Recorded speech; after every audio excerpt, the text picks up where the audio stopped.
자, 오늘 복음 강설 시간으로 요한복음 8장 31절에서 36절 말씀을 갖고 자유하고 계십니까? 이런 제목으로 말씀을 전합니다. 말 그대로 오늘 한번 질문을 드려보는 겁니다.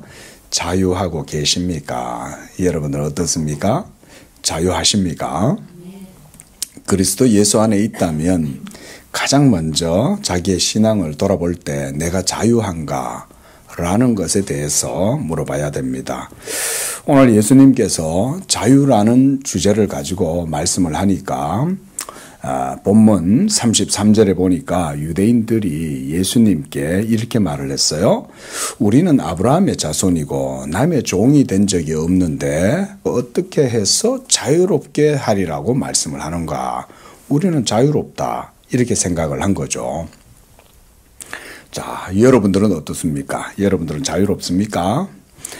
오늘날 우리는 이제 민주주의, 정치 이런 세계 속에 살아가고 있고 또 우리는 이성, 근대의 이성관 이런 것들을 받아들이고 그러다 보니까 근대주의에 다 이제 익숙해져 있다 보면 인권 뭐 이런 거에 대한 우리가 개념이 있죠. 고대에는 그런 게 없었는데 이제 계몽주의 이후에 사람들 속에는 소위 인권이라는 개념, 또 자유라는 개념, 또 주체라는 개념 이런 것들이 이제 생겨나게 된 것입니다. 정치적 자유, 또 종교적 자유, 그리고 제도나 관습에서의 자유. 뭐 우리도 옛날에는 이 삭도를 머리에 대지 않잖아요. 그렇죠? 부모에게서 물려받은 이런 머리털을 하나 자르는 것조차도 유교 사상에 매여 있었기 때문에 그런 거 벗을 수가 없었죠. 또 여자들도 길에 나갈 때는 머리에 이렇게 쓰고 있고 또 다른 나라 지금도 이슬람, 모슬렘권 이런 데 가면 여자들이 히잡 같은 걸 쓰고 이러고 다니잖아요. 그거 하나 벗어내는 게 어려운 거죠. 그냥 훌렁 벗어 던져버리면 되는데 그럴 수 없죠. 자유롭지 못한 거죠. 제가 과거 외국에서 유학 온 친구들을 만난 적이 있는데 우리나라에 교환학생으로 왔던 이런 이슬람, 그러니까 무슬림들이죠.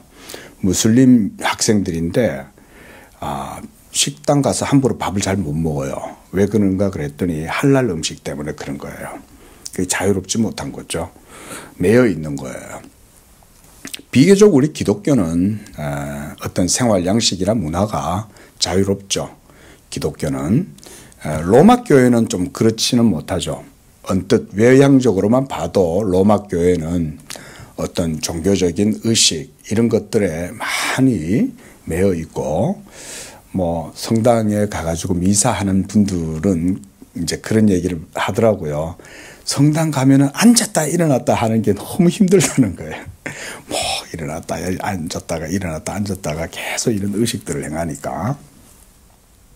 자, 하지만 그런 의식들이 있다 하더라도 이런 종교적이든 제도적이든 정치적이든 어떤 종교적 의식이든 간에 문화든 간에 중요한 건 마음의 자유입니다.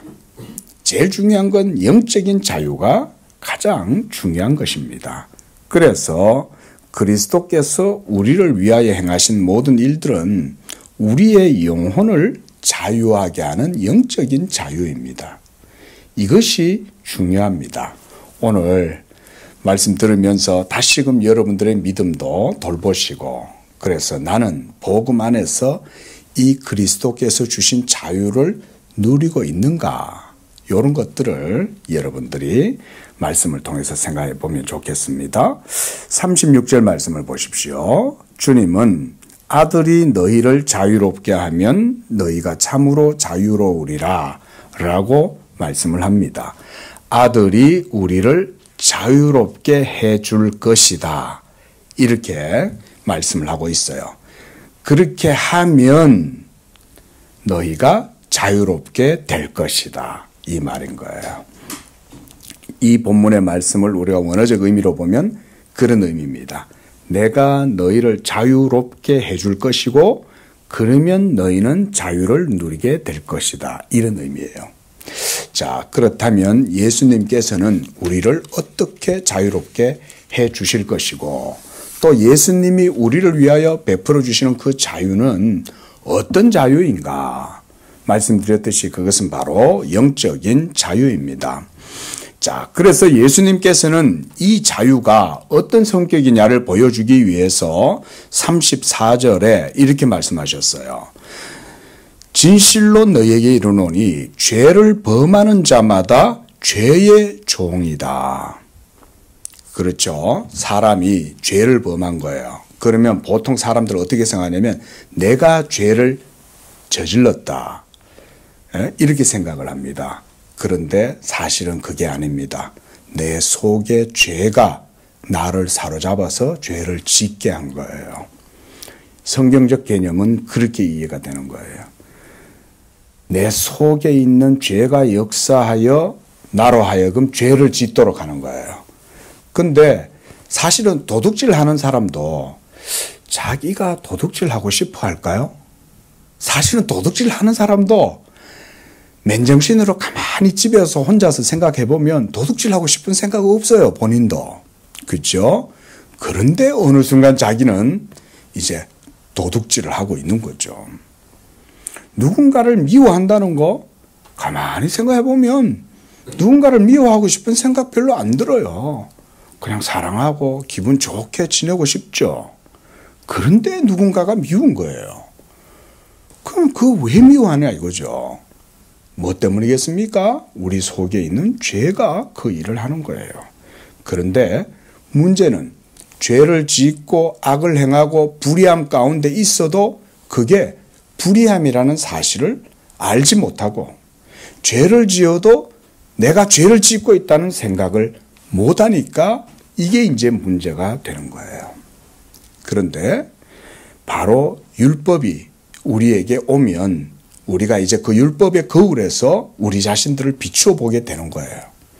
그러면 그때부터 내가 죄인이라는 사실이 율법을 통해서 드러나게 되는 겁니다. 그래서 사도 바울은 계명이 오면 이렇게 말했어요. 계명이 우리에게 오면 우리 속에 있는 죄는 드러나고 나는 죽었다. 이렇게 말해요. 죄는 살아나고 나는 죽어요. 그 말인즉 무슨 말이냐면 원래 나는 죽었는데 내가 죽었다는 사실을 모르는 거예요. 요즘 뭐 스릴러 영화 보니까 뭐 그런 거 있대요. 내가 막 한참 살아있는 줄 알고 살다 보니까 어느 순간 내 시신이 저기 누워있는 게 보이는 거죠. 그 깜짝 놀라는 거예요. 그 영화의 주인공이. 그러니까 자기가 죽은 줄 모르고 자기가 살아있는 줄 알고 있었더니 알고 보니까 자기 시신이 저기 누워있고 다른 사람들이 자기 자신을 이해를 못하고 있는 거죠. 마치 그런 것처럼 율법이 오면 죄는 살아나고 나는 죽는 거예요. 그 말인즉 우리의 영적 상태를 율법이 보여준다 이 말인 거예요.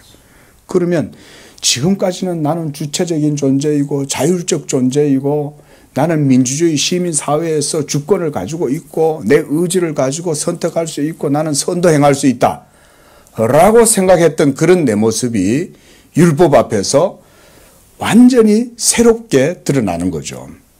그러면 나는 죽었고 내 속에 역사하는 죄는 살아나더라는 거예요. 그래서 이전에는 내가 행동하고 내가 선택하고 내가 결정하고 내 자유의지를 따라서 행한 줄 알았는데 알고 보니까 그게 아니었더라는 거예요. 그게 아니라 내 속에 죄가 모든 일들을 다 시켰더라 그 말인 거예요. 혹시 이 말씀이 감이 오십니까 여러분? 어떻습니까?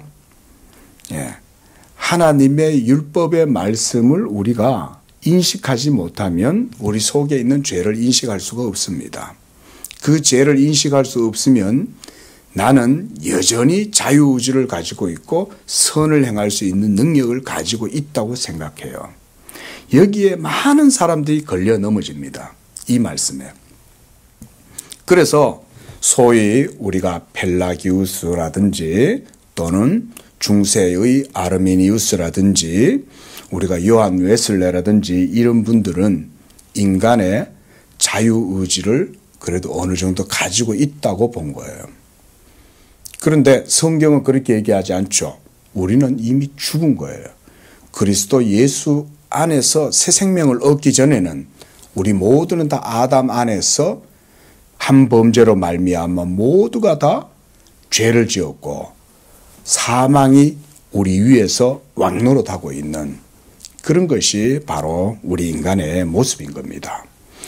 그런데 오늘 이 34절에 보면 예수님께서 죄를 범하는 자마다 죄의 종이다 라고 말씀하시면서 우리를 이 죄에 사로잡혀 있는 그 죄의 형벌인 사망 가운데 사로잡혀 있는 우리들을 거기에서 자유롭게 해 주시겠다고 지금 말씀하고 있는 거예요. 여러분 진짜 중요한 건 마음이죠. 그죠? 그렇지 않습니까?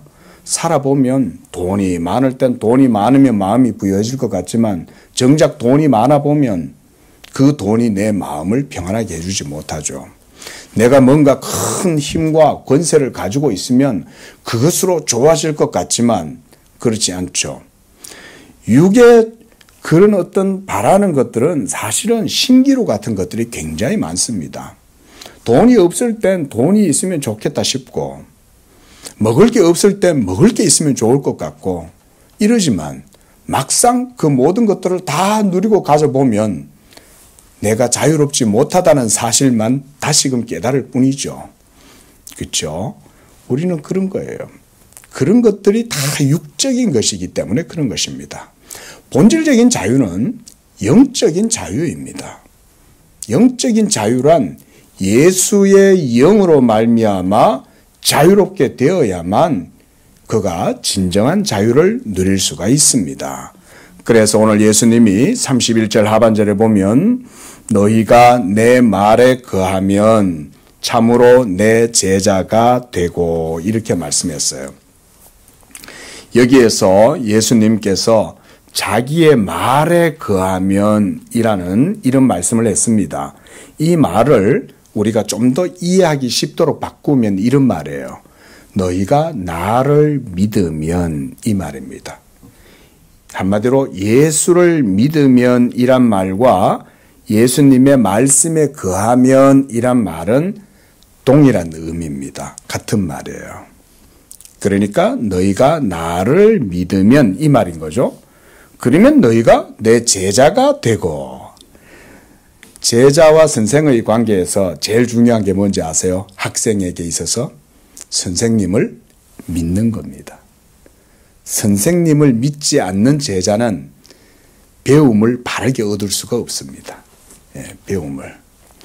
제 친구 목사님 중에 학원을 하시고 해서 생업을 또 그렇게 학원도 하면서 하신 분이 있었어요. 근데 이분이 지금 이제 학원은 안 하는데 이분이 학원에서 아이들을 막 가르치면 애들이 실력이 부쩍부쩍 막 늘어요. 잘 가르쳐요. 이분은 학원을 하면 참 성공하실 분 같은데 어떻게 목사의 길로 들어서 가지고 근데 이분이 아이들을 가르쳐 보니까 두 종류의 아이들이 있더라는 거예요. 한 종류의 아이들은 뭔가를 열심히 하는 거예요. 그래가지고 선생님이 숙제를 안 내주면 선생님한테 와서 막 불평하는 거예요. 선생님 왜 우리한테 숙제 안 내주고 우리 왜 안 가르쳐 주세요? 막 이러는 거예요. 그러면 걔들한테는 한테 따로 모아놓고 숙제를 확 시킨대요. 야 이거 해가 봐봐 이거 해가 봐 이거 풀어 이러면서 막 시키고 또 한쪽 편에 있는 애들은 뭐 별로 그런 게 없어요. 그저 자기에게 맡겨준 거 열심히 하고 지가 할 거 하고 이러는데 이들의 차이가 있대요. 뭐냐면 이쪽 아이들 그러니까 편안하고 자유롭게 자기 할 거 잘하는 애들 이런 애들은 선생님이 따로 뭘 안 시켜도 잘하는 애들이에요. 그 선생님이 옆에서 약간만 코치를 해주면 돼요. 근데 이 아이들과 열심히 하는 이 아이들의 차이가 있대요. 그게 뭐냐면 선생님을 믿는 것과 믿지 않는 차이가 있대요. 근데 이 아이들은 물어보면 야 너는 나를 믿냐? 이러면 자기는 선생님을 믿는다는 거예요. 여러분 믿음, 신뢰라는 거 굉장히 중요하죠. 예수님과 우리의 관계가 마찬가지입니다. 영적 관계에서 제자라고 하는 것은 스승의 가르침을 배우면서 지식을 갖게 되는 거죠. 그러려면 예수님에 대한 믿음을 가지고 있는 사람이 그 지식을 갖게 되는 겁니다. 그래서 오늘 본문에 보면 자기를 믿은 유대인들에게 그랬어요. 유대인들은 기본적으로 율법 아래에서 하나님을 섬기던 사람들이죠. 그들에게는 스승이 누굽니까? 그들은 사실 모세를 자기들의 스승으로 생각하죠. 우리의 선생은 모세다. 이러면서 모세의 율법을 따라서 하나님을 섬기는 자들 아닙니까? 그런데 예수님은 그들에게 아주 파격적인 말씀을 하신 거예요. 너희가 모세의 제자라고? 아니, 내 제자가 돼야 돼. 이 말을 지금 하고 계시는 거예요.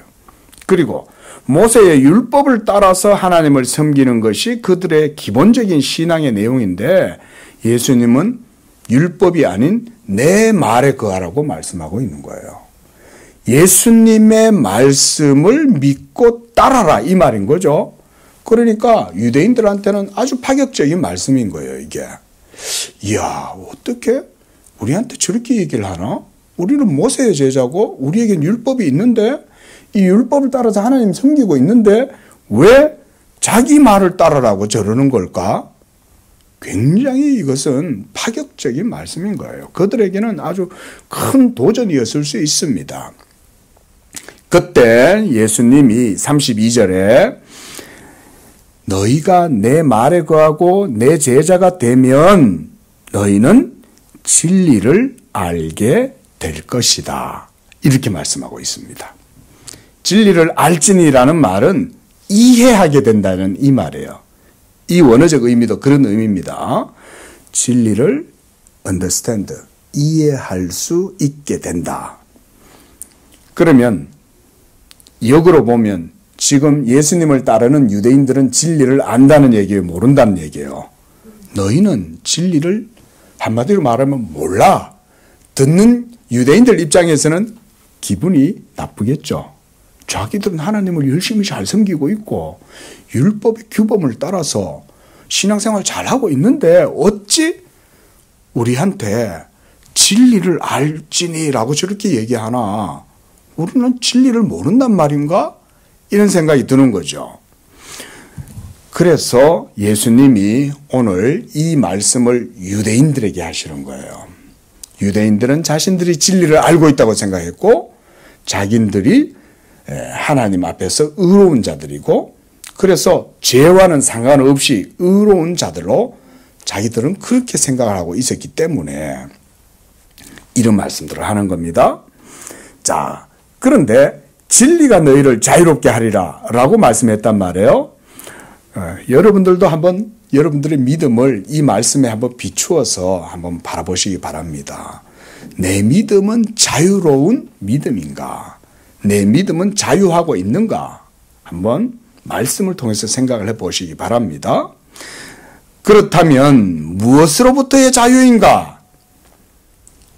그렇죠? 우리는 정치적 자유도 누리고 있고 인권에서도 우리는 자유를 누리고 있고 제도나 간섭에서도 우리는 자유를 누리고 있어요.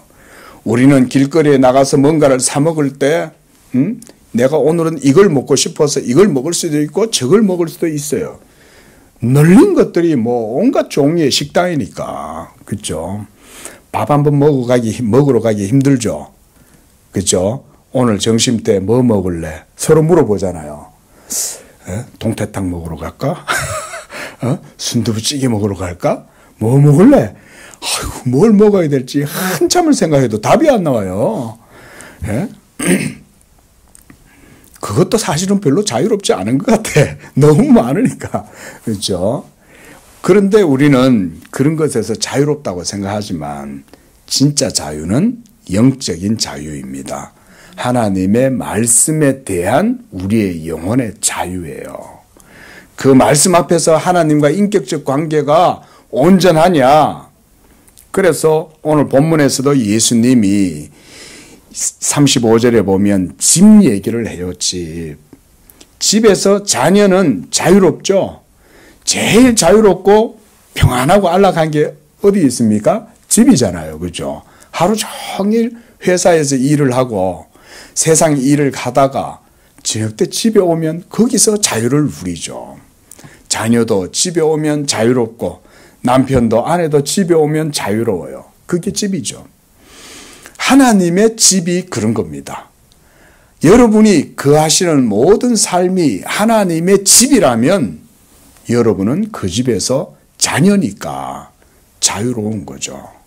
그래서 예수님이 35절에서 종은 집에 거하지 못하되 아들은 거한다. 아들은 자녀죠. 그렇죠? 또한 아들이면 자녀이고 상속자다. 이렇게 얘기하잖아요. 우리 예수 믿는 모든 사람들은 다 그리스도와 함께한 자녀요 후사인 줄로 믿습니다. 우리는 다 그리스도 안에서 그리스도와 함께한 상속자예요. 그러면 우리는 하나님의 집에서 다 자유를 누리는 겁니다. 자, 바로 이런 자유에 대해서 예수님이 유대인들에게 너희가 자유롭다고 말하지만 사실은 자유롭지 않아. 이 얘기를 하고 있는 거죠.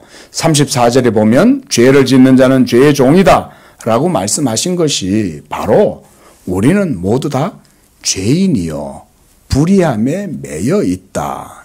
이 말을 하고 있는 겁니다.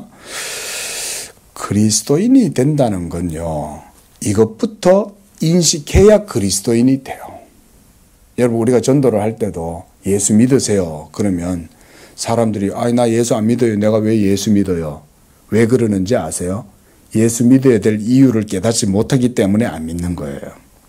그래서 하나님이 때때로 하나님의 택하신 백성들을 예수 믿게 하시려고 어떤 방식을 쓰시냐면 그들의 삶을 송두리째 흔들어 버려요. 송두리째 흔들어 가지고 자기 존재의 기반이 보잘것없이 나약하다는 것을 깨닫게 하셔요. 사망에서부터 자유롭지 못하고 네 자신이 가지고 있는 의라든가 너의 자존심이라든가 네 삶의 주체성이라든가 그런 것들이 보잘것없다는 걸 하나님이 깨닫게 하시는 거예요. 그래서 하나님께서 복음의 철퇴로 팍 하고 쳐가지고 깨트려 버리는 거예요. 그러면 박살이 나면서부터 예수 믿어야 될 이유를 그제서야 찾게 되는 거예요. 그러면 이제 그때 가서 예수 믿으세요 이러면 예수가 누구요? 이렇게 이제 물어보는 거예요. 예수는 우리의 구원자입니다. 그러면 그때에서야 비로소 예수의 손을 잡을 수 있게 되는 거죠. 보통 그래서 전도해서 예수 믿게 한다는 게 쉬운 일이 아니죠. 자, 유대인들이 지금 바로 그런 상태예요. 죄를 드러내고 추궁하는 것은 바로 그와 같이 율법이요. 이 율법의 의 앞에서 의롭다함을 얻을 자가 한 사람도 없기 때문에 우리 모두는 다 율법 앞에서는 죄인입니다. 하나님이 유대인들을 통해서 오랜 세월 역사 동안 율법 아래에 있게 하신 것, 그것은 그들로 하여금 죄를 깨닫게 하려고 율법 아래에서 그들을 살아가게 하신 거예요. 우리가 구약 성경을 볼 때도 우리가 그런 관점, 퍼스펙티브를 가질 필요가 있습니다. 여러분 구약 성경 속에서 하나님이 유대인들을 향해서 계속 간섭하시고 그들과 관계를 맺으시잖아요. 근데 유대인의 역사가 그들의 종교적 역사가 결국은 어떻게 됐습니까? 몰락하죠. 그죠? 자, 하나님의 언약 백성인데 왜 몰락했을까요? 여러분 이런 질문 해보셨어요? 그렇죠. 하나님의 언약 백성이잖아요. 근데 언약 백성인데 그들은 왜 몰락하고 결국 바벨론의 포로가 되고 전 세계에 다 뿔뿔이 흩어져 버려서 완전 유대 종교라는 것 자체가 사라져 버렸잖아요.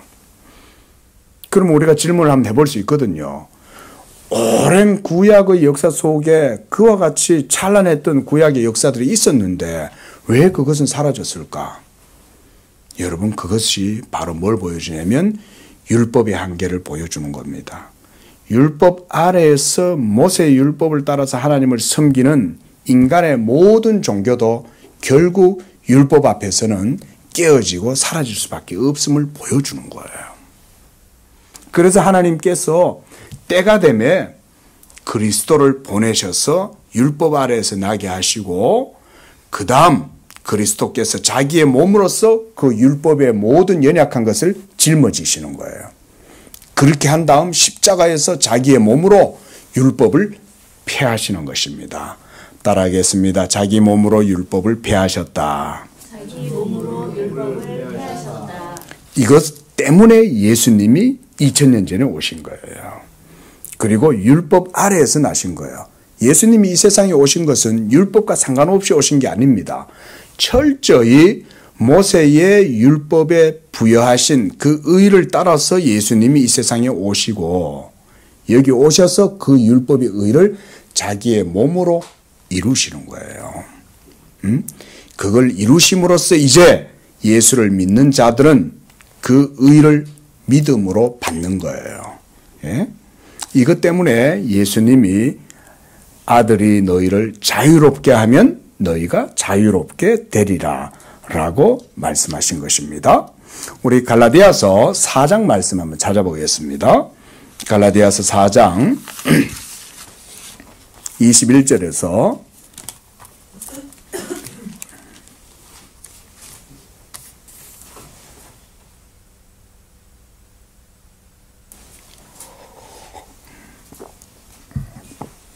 이 내용은 사도 바울이 복음을 설명하면서 이 갈라디아서 4장 특별히 21절에서 31절까지는 율법과 복음을 대조해서 이거를 교리적으로 신학적으로 설명을 해주는 내용이에요. 그래서 거기 24절을 보면 사도 바울이 이렇게 말하죠. 이것은 비유다 이렇게 말하죠. 비유인데 뭘 비유로 설명하냐면 아브라함의 아내인 사라와 그 사라의 몸종이었던 하갈을 비유로 설명을 해요. 그래서 하갈은 22절에 보면 두 아들이 아브라함에게 있었는데 하나는 하갈에게서 났고 하나는 사라에게서 났다. 그런데 하갈은 여종이고 사라는 자유하는 여자다. 그래서 이 두 어머니에 대해서 얘기를 하고 있어요. 그리고 23절에 하갈에게서는 육체를 따라 났으며 이거는 아브라함의 유전자를 받고 태어났죠. 누굽니까? 그렇죠. 이스마엘이죠. 그렇죠? 이스마엘은 아브라함의 유전자를 받아서 그냥 육체적으로 따라서 난 것이고 사라에게서 난 자는 누굽니까?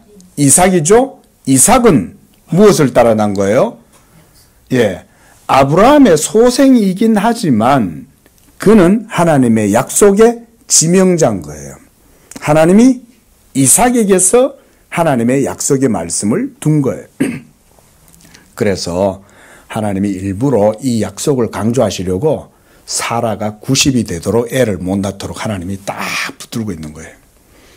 그런데 절대로 인간의 생식의 능력으로는 아이를 출산할 수 없는 상태에서 하나님이 사라 속에 믿음을 일으키셔가지고 잉태할 수 있는 힘을 사라에게 주시는 거예요. 이게 하나님의 말씀의 능력이죠. 그렇게 되자 이 사라 안에 잉태하는 능력을 가지게 된 거예요. 그러면서 아브라함의 씨를 받아가지고 사라가 이삭을 잉태하고 출산을 하게 된 거예요. 몇 살에? 90세에. 인간으로는 할 수 없는 그런 일들이 약속을 따라서 이루어진 거예요. 하나님이 약속을 보여주려고 사라한테 그와 같이 행하신 거예요.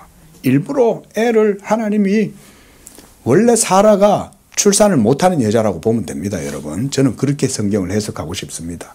원래 사라는 출산하기 어려운 여자였다. 우리가 오늘날 이제 병원 가서 검사를 하잖아요. 그럼 아마 검사하면 아브라함은 문제가 없었을 걸로 나올 겁니다. 왜냐, 아브라함은 하갈이나 또 하갈 이후에 또 성경을 보면 이 사라 이후에 또 그들과 또 다른 여자들을 통해서도 또 애를 낳습니다. 여러분, 아브라함이. 아브라함이 대단한 분이에요. 하갈만 있었던 게 아니에요. 하갈과 사라뿐만 아니라 그 이후에도 아브라함은 자녀를 낳습니다. 성경을 보면.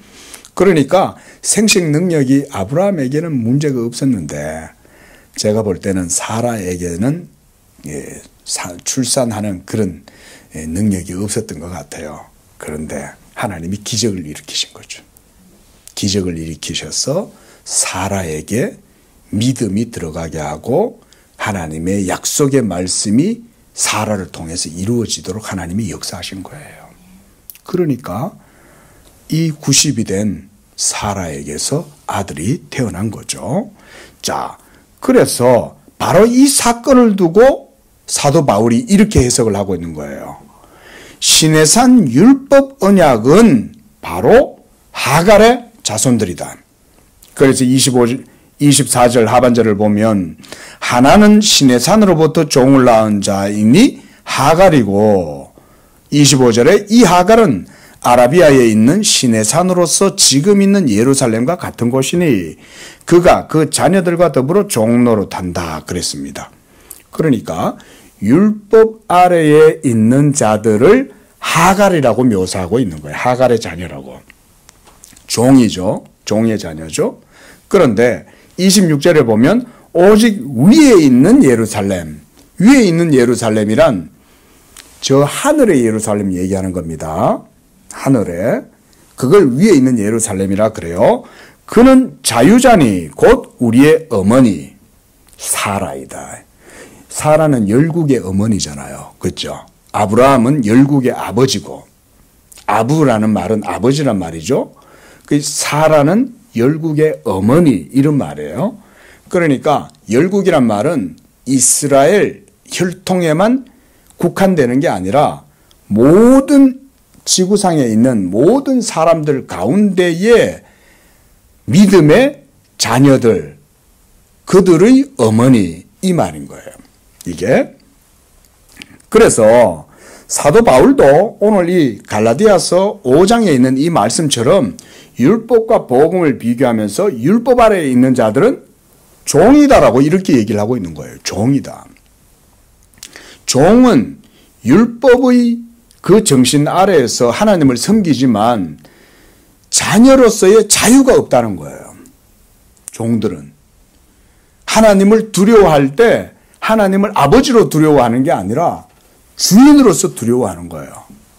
우리가 옛날에도 우리나라도 뭐 얼마 안 되잖아요. 그죠? 한 세기도 안 되는 그 시절에 종들이 있었잖아요.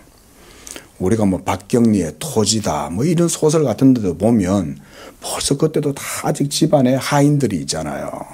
그런데 이 종들은 집에서 자유롭지 못하죠. 하루 종일 일하고 저녁 때 집에 와가지고 주인만이 밥상 차려주고도 자기는 밥도 못 먹고 굶주리고 기다려야 돼요. 그래서 주인이 다 먹고 밥상을 물려야 그제서야 종들은 부엌에 앉아가지고 남은 찌끄레기 긁어가지고 먹고 이러는 게 종들 아닙니까? 그게 바로 율법 아래에 있는 두려움을 가진 자들이 있죠. 자, 여러분 무엇으로부터의 자유냐? 제가 그런 질문을 던졌는데 그 자유는 엄밀히 말하면 율법으로부터의 자유입니다. 율법으로부터의 자유. 그런데 유대인들은 자기들이 율법으로부터의 자유를 누리고 있지 아니하고 그러면서도 본인들은 의롭다고 생각하고 있는 거예요. 그것이 바로 유대인들의 위선이었죠. 그래서 오늘 사도 바울도 이 율법을 설명하기 위해서 그들이 율법 아래에서 종노릇하고 있다. 이렇게 말을 한 거죠. 예수님도 동일하게 이 말씀을 하는 거예요. 너희가 율법 아래에서 하나님을 섬긴다고 하지만 너희는 사실상 영적으로는 죽은 상태요. 영적으로는 그래서 죄의 종노릇하고 있다. 그래서 죄를 지으면서도 너희가 하나님 앞에서 의롭다고 생각하고 율법 행위로 하나님 앞에 의롭담을 얻으려고 하니 너희는 죄의 종이다. 이렇게 얘기를 하고 있는 겁니다. 그러니까 이 사람들이 이제 34절에서 그런 얘기를 하는 거죠. 아니 우리가 아브라함의 자손이고 남의 종이 된 적이 없는데 어찌하여 우리로 하여금 자유롭게 하리라고 하느냐. 자, 이제 예수님이 하신 말씀은 바로 그거죠. 율법에서의 자유입니다. 율법이 다가오면 우리는 죄인이라는 사실이 드러날 뿐이에요. 그래서 율법 앞에서는 행위로 의롭다함을 얻을 수 없다라는 말은 아무도 율법의 기준을 만족할 만큼 의로운 존재는 한 사람도 없다는 얘기인 거예요. 도리어 율법 아래에서 있는 모든 세계가 그 앞에서 입을 막고 하나님의 진노와 저주만을 받을 뿐이다. 그렇게 말씀하는 겁니다. 자, 우리 로마서 한번 말씀 찾아보겠습니다. 로마서 2장 12절. 자, 시작. 무릇 율법 없이 범죄한 자는 율법 없이 망하고 무릇 율법이 있고 범죄한 자는 율법으로 말미암아 심판을 받으리라. 예. 율법이 결국은 모든 죄인들에 대한 심판의 기준이죠. 그런데 유대인들은 이 율법을 가지고 있으면서도 자신들이 그 율법 앞에서 심판받을 자처럼 생각하지 않았다는 거예요. 왜 그렇게 생각하지 않았을까요? 본인들이 의롭다고 생각하고 율법을 따라서 의를 행하고 있다고 생각했기 때문에 그런 거예요. 그래서 예수님께서는 오늘 그들을 향하여 너희가 내 말에 거하면 너희가 자유하게 되리라 라고 말씀을 하고 있는 것입니다. 율법으로는 할 수가 없어요. 예수님의 말씀으로만 우리가 자유를 누릴 수가 있습니다.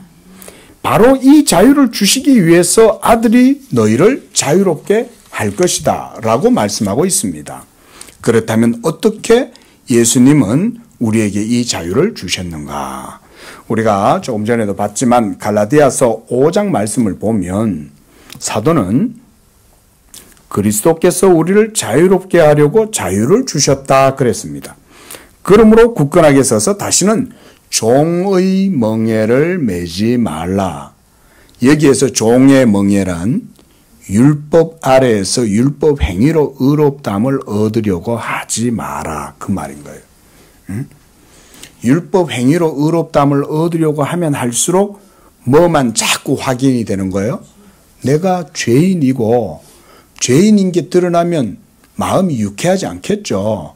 도리어 하나님의 진노와 저주만 자꾸 확인되는 거예요. 그러면 그 사람은 마음이 평안할까요? 평안할 수 없겠죠. 그렇죠? 우리가 요즘 성경 공부도 하고 기독교 강요 공부도 하지만 율법의 두려움에 사로잡히면 그 다음에 사람의 마음은 어떻게 되는지 아세요? 미신적 두려움에 사로잡히기 시작합니다. 갖가지 정신적 증후군이 사로잡히면 그때부터 그 증후군을 벗어나려고 예수를 믿으려고 하지 않고 편집증 같은 데 사로잡힙니다. 심리적으로. 그러면 자기가 행하는 행동 하나하나를 자기 스스로 단죄하면서 정한 것과 부정한 것을 자꾸 구별해요. 그러면 이건 속된 거고 이건 선한 거다.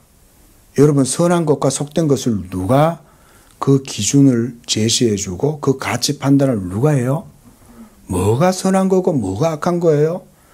근데 본인 스스로가 그 생각을 하는 거예요. 그러면 이 사람은 심리적 증후군에 사로잡히면서 미신적 두려움이 그때부터 이 사람을 사로잡기 시작합니다. 그러면 자유롭지 못한 거예요. 지금 예수의 영으로 자유를 누리지 못하는 모든 사람들이 다 그러고 살아가고 있습니다. 모든 사람이. 현대인들이라고요? 아니에요. 21세기인데요? 아니에요. 유전공학이 이렇게 발전하고 AI, 요즘 AI 시대 아닙니까? 자율주행차가 있지 않습니까? 자율주행차 타고 다니니 자유롭지 않습니까? 그럴 수 있습니까? 21세기에 있는 사람들도 여전히 미신에 사로잡혀서 살아가고 있는 거예요. 길거리를 가보세요. 무슨 문화축제 한다 그러고 한번 가보면 부스들이 온갖, 이번에 양재천에 봄에 한번 나가봤어요. 애 데리고. 그랬더니 와서 이제 유명한 사람들이 와서 노래도 부르고 또 이렇게 가판대에서 이렇게 장사하시는 분들이 판매도 하시고 하는데 거기에 반드시 뭐가 있냐? 타로점 보는 사람들도 와가지고 있어요. 안 없어집니다, 여러분. 현대인들이라고 자유로운 줄 아세요? 영혼의 자유를 못 누리니까 그런 것에서 벗어나고 싶은 거예요. 절대 자유할 수 없습니다. 그러니까 미신적 두려움에 사로잡혀 사니까 심리적으로 불편한 거죠. 이미 심리적으로 불편하면 그 사람 속에는 불법이 그 사람 사로잡고 있는 거예요. 그러면 그 사람의 삶은 평온해질 수 있을까요? 평온해질 수 없습니다. 그때부터 온 문제가 일어나기 시작하는 거예요. 사람과의 갈등이 그것 때문에 야기돼요. 스트레스를 받고 사람이 싫어지고 사람 대하기도 싫고 그와 주변에서 떠드는 게 예전에는 즐거웠는데 이제는 막 싫은 거예요. 이런 것부터 시작해가지고 모든 삶이 사랑이 없고 생명이 없는 삶으로 바뀌어버립니다. 자유라는 것은 그렇게 중요한 겁니다. 근데 이 자유는 인간의 힘으로는 절대 누릴 수 없습니다. 예수 믿고 예수의 영으로 자유로워지지 않으면 할 수가 없습니다. 자, 한 가지 더 말씀을 드리고 마치도록 하겠습니다. 고린도전서 7장 22절을 보면 주 안에서 부르심을 받은 자는 종이라도 주께 속한 자유인이요 그랬습니다. 또 그와 같이 자유인으로 있을 때에 부르심을 받은 자는 그리스도의 종이라 그랬습니다. 여러분 모두 예수 믿음으로 그리스도의 제자가 되고 의의 종이 되시기를 축원드립니다. 의의 종이 되면 자유롭습니다. 그렇다고 해서 자유롭다고 해서 여러분들이 100% 완전한 자유인이 된다는 말은 아니에요. 여전히 여러분 속에 뭐가 있습니까? 죄에 속한 육신의 법이 여러분의 이 몸 속에서 있기 때문에. 그래서 날마다 싸워야 돼요. 근데 자유로운 사람은 싸워요. 자유롭지 않은 사람은 싸울 줄 모릅니다. 항거 정신이 없습니다. 자유를 아는 사람만이 싸울 수 있습니다. 영적인 자유도 마찬가지예요. 영적으로 자유를 아는 사람은 육신의 법이 자기를 얽어매고 있고 자기를 자유롭지 못하게 한다는 사실을 알기 때문에 자기 육체와 싸웁니다. 그런 사람은 영적 자유를 누릴 수가 있어요. 자, 여러분 그리스도께서 우리를 자유케 한다고 말씀했는데 이 자유는 그리스도께서 자기의 몸으로 우리에게 주신 겁니다. 예수께서 십자가에서 자기의 몸으로 율법에 대하여 죽으셨을 때에 그의 율법에 대한 죽으심을 통해서 우리의 영혼이 거기에서 그리스도의 몸으로 말미암아 죽임을 당하는 거예요. 예수 믿는 여러분은 2000년 전에 예수께서 십자가에서 못 박혀 죽으셨을 때 그와 함께 못 박혀 죽은 줄로 믿습니다. 예수를 믿는다는 건 이걸 믿는 거예요. 내가 그리스도와 함께 십자가에 못 박혔나니 우리 이 말씀만 보고 마치겠습니다. 갈라디아서 2장 20절 말씀입니다.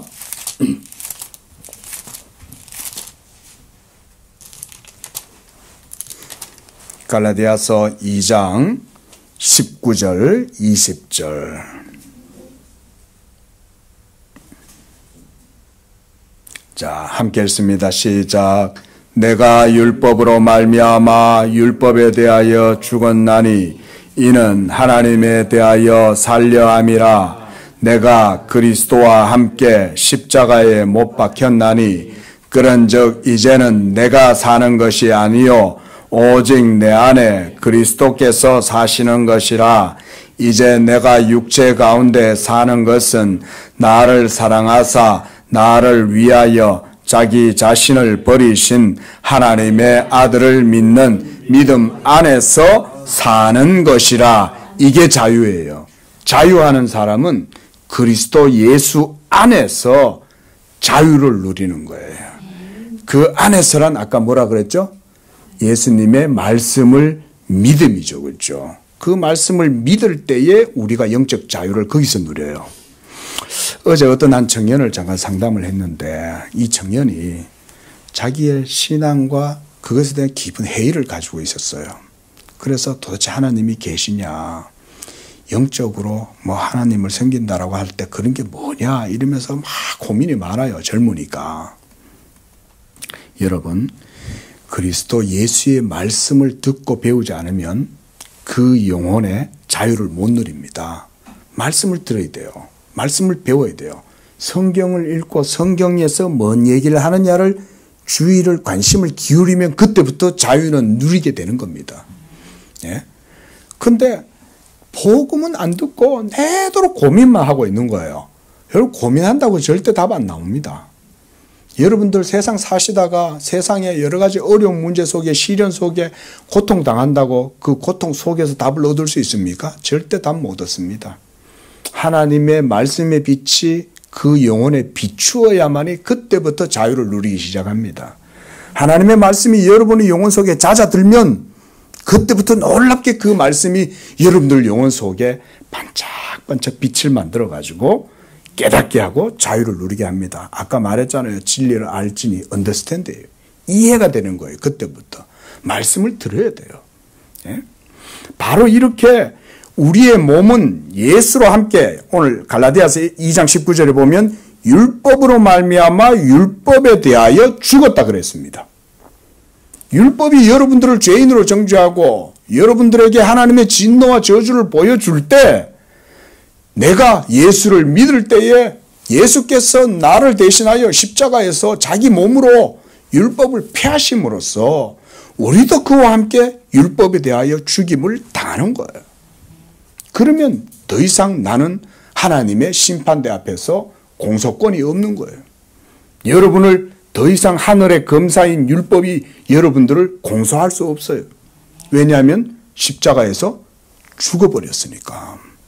그리고 그리스도 예수 안에 있는 그 생명의 성령의 법이 이제 예수 믿는 여러분 속에 새 생명의 능력으로 역사하는 것입니다.